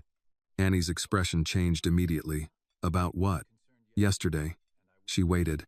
I told them I won't be coming in until later this afternoon. That's not what I thought you meant. Richard understood. You thought I was talking about your job? Yes. I'm not firing you. I didn't think you were. You looked like you did. Annie gave him a small shrug. You're hard to read. Michael laughed. No, he isn't. Richard turned. You remember enough to take her side? Apparently. The exchange came so naturally that Richard forgot for a moment how impossible the morning would have seemed 48 hours earlier. Then Michael picked up the screwdriver and looked at the radio. What was I doing? Richard's smile faded. Annie answered first. You were fixing the radio. Michael looked at the open back panel. Right. He picked up one of the small components, then put it down again. Did I already test this? I don't know, Richard said. Michael looked frustrated. Denise came over and checked the notepad beside the radio. You wrote down what you finished. Michael read his own notes. Oh. His shoulders eased. Richard noticed the notebook for the first time. Each line contained a date, a task, and a simple check mark. You do that every day? Michael nodded. If I write it down, I don't have to argue with myself. Richard looked at Denise. She came up with that? Michael pointed at Annie. She did. Annie shook her head. Mom started the notebook. I just added the checkboxes. Richard looked at them both. His brother's life had been held together by hundreds of things this small. Lists, labels, a coffee routine, a familiar chair. People who knew the difference between helping and taking over. Richard lowered his voice. I have a question for all three of you. Denise folded her arms. That sounds serious. It is. Michael looked up. I want Michael to come see my place. Nobody answered immediately. Richard continued before Denise could object. Not move, not stay overnight. Just visit. Lunch, maybe. A few hours. Michael looked at him. Your house? Yes. The big one? Richard gave Annie a questioning look. She mentioned it? Michael tapped his head. Sometimes information sticks. Richard smiled. Yes, the big one. Michael considered it. Why? Richard was ready to say, because you are my brother, because you should see what I built, because I want to bring you home. Instead, he chose something simpler. Because there's a photograph there I think you'd like. The one she found? Yes. Michael looked at Annie. You saw it? I did. Do I look good? Annie smiled. You look younger. That wasn't the question. Richard laughed. Denise finally spoke. A visit could work if we keep it short. Richard nodded immediately. Whatever you think is best. Michael looked between them. Why is everybody deciding if I'm going? Denise stopped. Richard realized the mistake at once. He turned directly toward his brother. You're right. Michael waited. Richard said, would you like to come to my house for lunch? Michael glanced at the radio, then at the coffee cup in his hand. Will Annie be there? If she wants to. Annie nodded. I'll come. Denise? Denise smiled. I suppose somebody has to make sure you two behave. Michael looked back at Richard. Then yes. Richard's face softened. Tomorrow? Michael nodded. Tomorrow. Richard started to answer, but Michael raised a finger. Write it down. Richard looked at the notebook. Michael pushed it across the table. If it matters, write it down. Richard picked up the pen and wrote beneath the last checked item. Lunch at Rich's house. Noon. Michael read it twice, then drew a square beside the sentence. No check mark yet, he said. Richard closed the notebook. Not until we get there. Michael smiled. For the first time in years, Richard found himself looking forward to tomorrow for a reason that had nothing to do with business. At 11:40 the next morning, Richard was already outside the main entrance of the Whitmore estate, checking his watch even though the gate camera had not yet shown the Carter car. He had canceled 2 meetings and moved a third to the evening. Normally that kind of disruption would have irritated him. Today he barely noticed. At 11:53, a gray sedan turned through the gates. Richard walked down the front steps before the car stopped. Annie got out first, followed by Denise. Michael remained in the passenger seat for a few seconds, looking through the windshield at the limestone house, the wide porch and the live oak stretching across the property. Richard opened the passenger door. You made it. Michael looked at the house again. You said it was big. I may have understated it. Michael stepped out and adjusted his jacket. You live here alone? Mostly. That seems inefficient. Annie laughed as she closed her door. I told you he'd say something like that. Richard smiled. Give him 5 minutes, and he'll probably audit my utilities. Michael looked toward the roofline. Someone should. The joke helped. Richard had worried that the estate itself might overwhelm Michael, but his brother seemed more curious than uneasy. Denise came around the car. We keep today simple. Lunch, a look around, then we head back before he gets tired. Richard nodded. Whatever works. Michael glanced at him. You two made a schedule for me? Richard caught himself. No, we made a suggestion. You can veto it. Michael considered that. Lunch stays. Agreed. They entered through the main hall. Michael slowed at the sight of the staircase and the long windows facing the back lawn. Richard watched his brother without asking whether anything looked familiar. Most of the estate had been purchased and renovated after Michael disappeared, so there was little reason it should. This is newer than I expected, Michael said. It is. You didn't have this when I knew you. No. Michael nodded. Good. I was starting to think my memory was worse than advertised. Denise smiled. Your memory is doing just fine right now. Richard led them toward the dining room, but Michael stopped when they passed the library. His attention shifted toward the walnut shelves. That where Annie found the picture? Richard looked at her. Annie nodded. Yes. Michael stepped toward the doorway. Can I see it? Of course. Richard went in first and picked up the frame from his desk.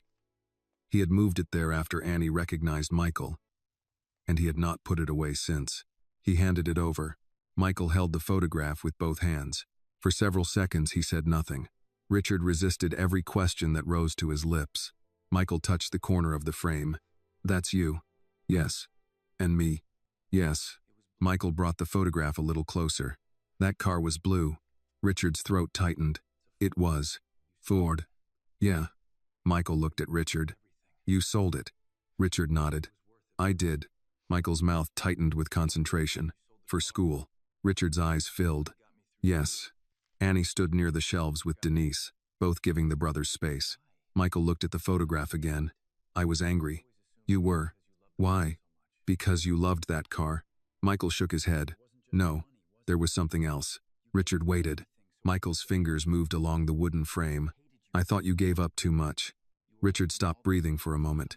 Michael continued, each word coming slowly. You worked nights. You came home tired. You kept saying it didn't matter. Richard lowered his eyes. Michael looked at him. It mattered. Richard had spent years remembering the sacrifice as something he had chosen. Hearing Michael describe what it looked like from the other side changed it. I wanted you to have a chance, Richard said. Michael nodded. I know. You don't have to pay me back for that. Michael glanced toward Denise, then back to Richard. The bag. Richard smiled through wet eyes. Yes, the bag. I still think you should take it. No. Michael gave him an irritated look. Richard almost laughed. There he is. Who? My brother. Michael's expression softened. Richard pointed toward the photograph. You know what I remember most about that day? Michael waited. You complained for an hour because I wore the wrong shirt. That sounds reasonable. You said nobody should be photographed in brown. Michael examined Richard's shirt in the picture. I was right. Annie laughed from behind them. Richard turned toward her. You're enjoying this too much. I'm learning a lot. Michael handed the photograph to Annie instead of Richard. You found this? Yes. Behind the books? She nodded. Michael looked toward Richard. Why was it hidden? Richard took a moment before answering. I didn't like seeing it every day. Michael's expression changed. Richard continued. But I couldn't throw it away either. So you put it where you could pretend it wasn't there. That's about right. Michael looked at him for a long moment. Put it somewhere you can see it now. Richard took the frame from Annie. You sure? Michael nodded. I'm here. Those two words struck Richard harder than anything else said that morning. He placed the photograph on the open shelf beside his desk instead of behind the books. Michael watched him do it, then turned toward the rows of books. You actually read all these? Some. Which means no. Richard smiled. Lunch? Now you're changing the subject. Yes. Fine. I'm hungry. They moved toward the dining room, but Annie stayed behind for a few seconds to return a cleaning cloth to the cabinet. Richard noticed and stopped. Annie. She looked up. You're not working today. I know. I was just putting it away. Richard glanced toward the shelf where the photograph now stood openly. Leave the dust. Annie smiled. That may be the first time you've ever said that. Probably. He looked at the photograph again. Some things are worth seeing even when they aren't perfect. At lunch, Michael chose the seat beside Richard instead of across from him. No one pointed it out. Richard did not need them to. Lunch lasted longer than Richard expected because Michael kept stopping between bites to ask about the house. He wanted to know how old the limestone was, who maintained the grounds, whether Richard actually used the formal dining room, and why anyone needed 3 different sets of silverware. Richard answered as honestly as he could. I don't know why there are 3 forks. Michael looked at the place setting. You paid for them. That doesn't mean I understand them. Annie smiled into her glass. Denise shook her head and continued eating. Richard had asked the kitchen staff to keep the meal simple. Roast chicken, potatoes, green beans, warm rolls, and iced tea. Nothing formal. No staff entering every few minutes. He wanted Michael to feel like he was having lunch with family, not attending a business dinner. Halfway through the meal, Michael looked toward the large windows. You have a lot of land, a few hundred acres around the house. What do you do with it? Mostly pay people to maintain it. Michael nodded. Sounds expensive. Richard smiled. You've become very concerned about my finances. Somebody has to be. The easy exchange made Richard want more of it. More lunches. More mornings with coffee. More evenings listening to Michael complain about baseball. The thought came so naturally that he said it before considering how it might sound. You could stay here. Denise stopped cutting her chicken. Annie glanced toward her mother. Michael looked at Richard. Today? No. I mean eventually. If you wanted. Richard gestured toward the house. There's plenty of space. You could have your own rooms. I can bring in doctors, therapists, whatever you need. I can have someone here around the clock. Denise set down her fork. Richard. It was the first time she had used his first name. He turned toward her. Don't build the next 10 years before he finishes lunch. Richard looked at Michael, then back at Denise. I'm offering him options. You're offering him an entire new life in one sentence. Michael looked between them. I'm still here. Denise nodded. You're right. Richard immediately added. She's right too. I'm sorry. Michael considered the offer again. This is your house. Yes. And you want me to live here? If you want to. Michael looked toward the doorway. Then toward the windows again. Where would my radio go? Richard smiled. Anywhere you want. My chair? We can bring it. My doctor? Richard started to answer quickly, then stopped himself. That's something we'd work out with Denise and your doctor. Michael nodded. And Annie and Denise? Richard understood where the question was going. They'd still be in your life. Michael's expression tightened. How? As often as you want. That's not an answer. Richard looked at Denise. She did not rescue him, so he tried again. I don't know yet. Michael nodded once. Better. Richard almost laughed. You're making me work for this. I'm asking where my life goes if I move. The sentence stripped away Richard's assumptions. He had been thinking about bedrooms, doctors, and transportation. Michael was thinking about coffee at Denise's kitchen table, Annie walking through the room with her backpack, the neighbor who talked baseball, the familiar grocery store, his handwritten notes beside the radio. Richard folded his napkin. I was thinking about what I could give you. Michael waited. I wasn't thinking enough about what I'd be asking you to leave. Denise's expression softened. Michael looked down at his plate. I like it here. At my place? Michael shook his head. At Denise's. Richard felt the answer, but he did not fight it. Then that matters. Michael looked up. Richard continued. I want you in my life. That doesn't mean I get to rearrange yours overnight. Denise nodded. That's the conversation we needed. Richard gave her a small look. You could have warned me before lunch. I did. Yesterday. Annie smiled. She definitely did. Richard surrendered with both hands. All right. Everybody remembers, except me. Michael pointed at him. Now you know how I feel. The table broke into laughter, and Richard accepted being the target. After lunch, Michael walked with him through the main floor. They moved slowly, stopping whenever something caught Michael's interest. He spent several minutes examining an old mantel clock and another 10 asking why Richard kept a piano nobody seemed to play. At the end of the hallway, Michael stopped beside a window overlooking the back lawn. You happy here? Richard had not expected the question. Sometimes. That means no. It means I spent a lot of years working. Michael looked outside. You always did. Richard smiled. Apparently I haven't improved much. Michael turned toward him. Why? Why what? Why work that much if you have enough? Richard looked toward the dining room where Annie and Denise were speaking. Because work was easier than going home and wondering where you were. Michael lowered his eyes. Richard regretted the sentence immediately. I'm not saying that to make you feel responsible. I know. You sure? Michael nodded.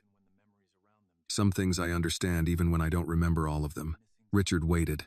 Michael tapped 2 fingers against his chest. I know what missing somebody feels like. Richard's eyes filled. Michael looked at him for a moment, then asked, Can I come here again? Richard's answer came immediately. Anytime. Not live here. Understood. Just visit. As many times as you want. Michael nodded. Maybe I could stay one night eventually. Richard smiled carefully. Whenever you decide. And bring the radio. Mandatory. Michael looked toward the library. And the picture stays out. It stays out. Later that afternoon, Denise said it was time to head home before Michael became tired. Richard did not argue. At the front door, Michael reached into his jacket pocket and pulled out a small folded note. Richard recognized his handwriting from the notebook. Lunch at Rich's house. Noon. The square beside it was empty. Michael took out a pen from the entry table and drew a check mark. Richard watched him. Good day? He asked. Michael folded the note again, good enough to write down. Then he walked toward Denise's car. Richard remained on the porch as they drove away, but this time the departure did not feel like losing his brother again. Michael was going home, and tomorrow, Richard knew where to find him. Over the next several weeks, Richard stopped measuring progress by how often Michael remembered his name.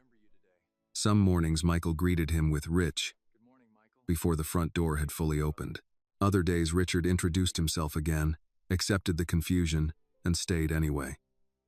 The routine mattered more than the scorecard he had once carried in his head. Michael began visiting the estate twice a week. At first he stayed only for lunch. Then he spent an afternoon repairing a table lamp Richard had planned to throw away. Eventually he agreed to stay for dinner. And one Friday he asked if the guest room near Richard's could be made ready for a single night. Richard wanted to say yes before Michael finished asking. Instead, he looked at Denise. She smiled. One night sounds reasonable. Michael pointed at her.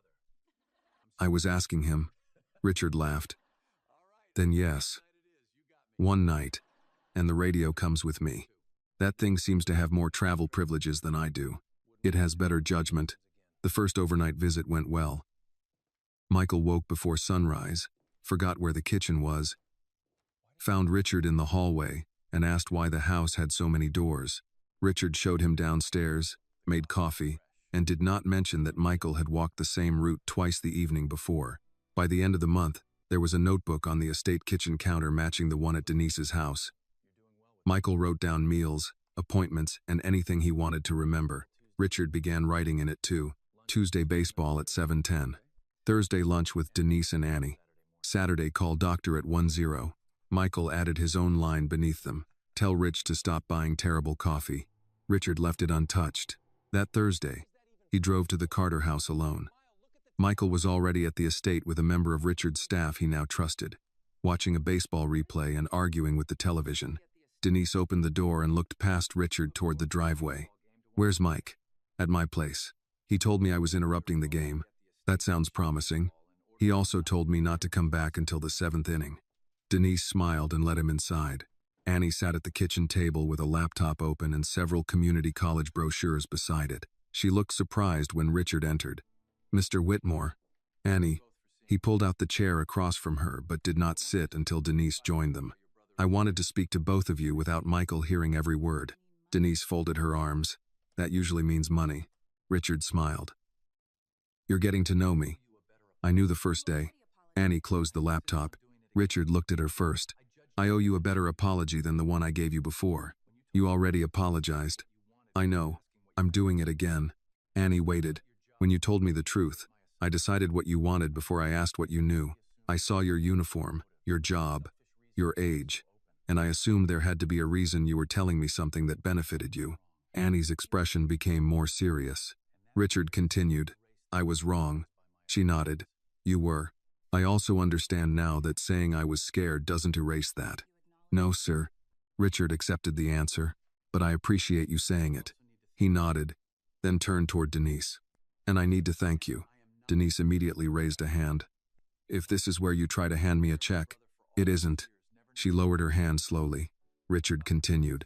You took care of Michael before you knew anything about our family, before you knew whether anyone would ever come looking. Denise looked toward the kitchen doorway as if she could still picture him sitting there with his radio. He needed help. You gave him more than that. I gave him structure. You gave him dignity. Denise's expression softened, but she did not accept the praise easily. He had dignity before he met me. Richard stopped. Denise continued. People confuse being homeless with having less value. They're not the same thing. Mike had no reliable address when I met him. That didn't make him less of a man. Richard nodded. That's exactly why I'm here. He placed a folder on the table. Denise looked at it but did not touch it. Richard opened it himself. I've been meeting with people from Harbor House, 2 hospital systems, a missing person nonprofit, and a group of social workers. We're putting together a program to help shelters share identification leads more effectively when someone has memory problems or incomplete records. Annie looked at the folder. What kind of program?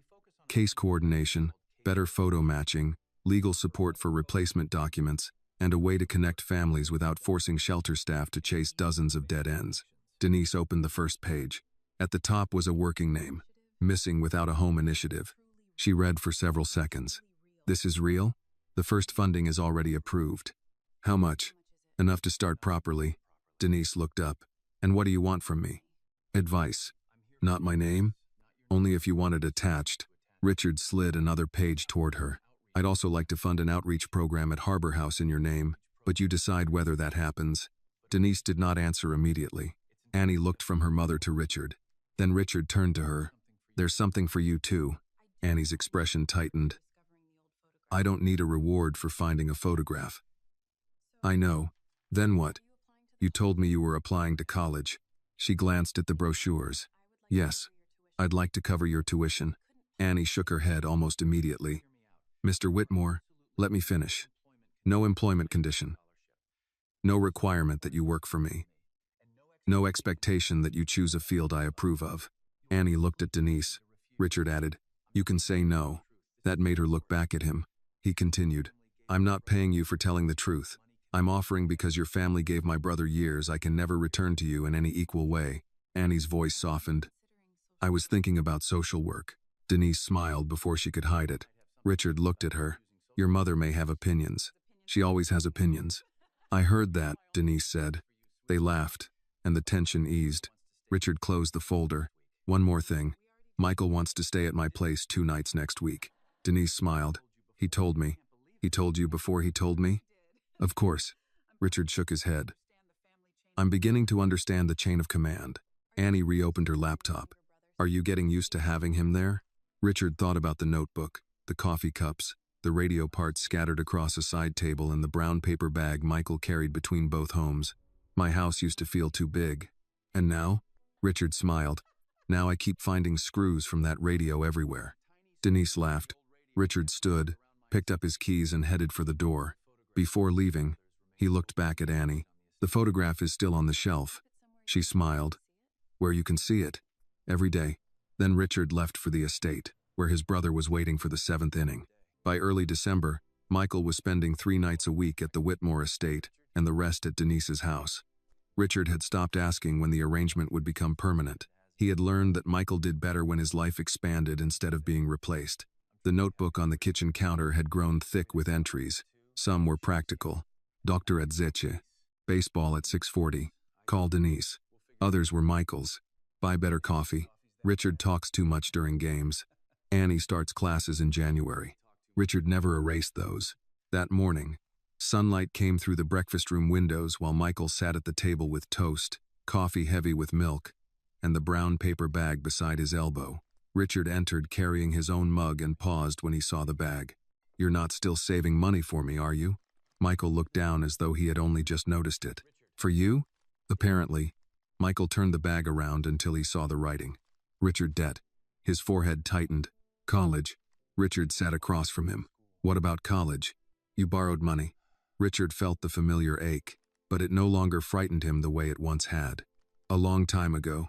Michael opened the bag and looked inside. The folded bills and loose coins were still there. Richard had never counted them. He never intended to. Michael pushed the bag across the table. Then take it. Richard smiled. We've had this conversation. I don't remember it. I know. Did you take the money? No. Then maybe you should listen this time. Richard laughed. There's the brother I remember. Michael pushed the bag another inch. I'm serious. So am I. Richard placed one hand on the bag and moved it back toward Michael. You don't owe me anything. Michael looked irritated. You worked for it. I worked because I wanted you to have a chance. You sold the Ford. Yes. That was a good car. It was a terrible car. It ran. Sometimes. Michael's mouth curved. Richard continued. You already paid me back. Michael looked at him. How? Richard rested both hands around his coffee mug. You came home. Michael's expression changed slowly. He looked down at the bag. Then back at Richard. That counts? It counts more than anything in there. Michael seemed to consider the answer as carefully as if Richard had handed him a financial statement. Then he folded the top of the bag again. All right. Richard smiled. Finally. I didn't say you were right. Close enough. The front door opened somewhere down the hall, followed by Annie's voice. She and Denise had begun visiting the estate on Sundays for lunch, though Michael still insisted on spending part of every week at the Carter house. Annie entered the breakfast room carrying a folder and a backpack. Richard glanced at the backpack. First semester hasn't even started, and you already look overloaded. I like being prepared. Michael pointed toward Richard. Don't learn that from him. He thinks preparation means hiring 5 people. 4, Richard said. Annie smiled and placed the folder on the table. Mom's right behind me. Richard looked at the folder. What's that? Harbor House sent the final outreach proposal. Denise walked in with a container of cornbread covered in foil. And before you ask, she said. Yes, I read it twice. Richard stood to take the container from her. You didn't have to bring anything. I know. Michael leaned toward Annie. Everybody says that to each other in this family. Richard stopped. The word family had come easily. No one corrected it. Denise noticed too, but she simply took a seat. Annie opened the folder. The first group starts next month. Shelter staff, hospital case managers, and the missing person nonprofit are all participating. Richard nodded. Good. They're also adding training for staff on memory impairment and identity recovery. Denise looked at Michael. That part matters. Michael sipped his coffee. Sounds complicated. It is, Richard said. Will it help somebody? That's the idea. Michael nodded. Then do it. Richard smiled. There were moments when Michael's mind became crowded and uncertain, but there were other moments when he reduced everything to the one question Richard had spent years forgetting to ask. Will it help somebody? Annie turned another page. The college accepted the scholarship documents. Richard looked at her. And I accepted. Denise smiled. Richard nodded once. Good. Annie pointed at him. No speech. I wasn't going to give one. You were. Michael looked at Richard. He definitely was. Richard surrendered. Fine. No speech. Annie closed the folder. Thank you. Richard's answer was simple. Make it count. I will. Michael looked at her. What are you studying? Social work. He nodded toward Denise. That woman's been influencing you. My whole life. Denise poured herself coffee. There are worse influences. Richard looked around the table. For years, breakfast at the estate had meant coffee taken alone while reading emails. The long table had been mostly decorative. Now there were too many mugs, a folder from Harbor House, Annie's backpack on a chair, Michael's paper bag near the sugar bowl, and Denise telling Richard that his kitchen needed better storage containers. He had stopped caring whether the table looked orderly. Michael tapped the bag. Rich? Richard turned immediately. Yeah? Michael looked at him, and for a second Richard could not tell whether he had remembered the conversation from minutes earlier or was starting again. Did you really look for me all those years? I did. Michael nodded. Sorry I made it hard. Richard's expression tightened. You didn't make anything hard. I couldn't remember. I know. Michael lowered his eyes. Richard continued. And I spent too much time thinking finding you meant finding the right record. The right address. The right investigator. I should have understood sooner that sometimes a person can be right in front of the world and still not be seen. Denise looked at him. Annie remained quiet. Michael rubbed one thumb against the edge of his coffee mug. Denise saw me. Yes, Annie did too. Richard nodded. They did. Michael looked at Richard. And you see me now? Richard leaned forward slightly. Every day. Michael smiled. A few minutes later, the conversation moved to lunch, baseball, and whether Michael had actually repaired the old radio, or merely convinced it to work temporarily. Nothing about the morning would have looked important from outside the house. That was exactly what Richard had come to value. He no longer needed a dramatic moment to prove Michael was back. Home was being asked the same question twice and answering it twice. It was remembering how someone took his coffee. It was leaving a photograph on the shelf instead of hiding it behind books. Near noon, Michael stood and picked up the brown paper bag. He looked at Richard. "Rich, I'm here." Michael nodded as if that was all he needed. And this time, it was. The story reminds us that a person's worth should never be measured by money, appearance, race, or social status. Richard had wealth and influence, yet the truth he had searched for came from Annie, a young housekeeper he almost dismissed, and from Denise, a social worker who helped Michael simply because he needed care. Real compassion is often quiet, listening without judgment, showing up when no reward is promised, and treating someone with dignity when the rest of the world has stopped noticing them. In the end, family is not only about remembering every name or every moment.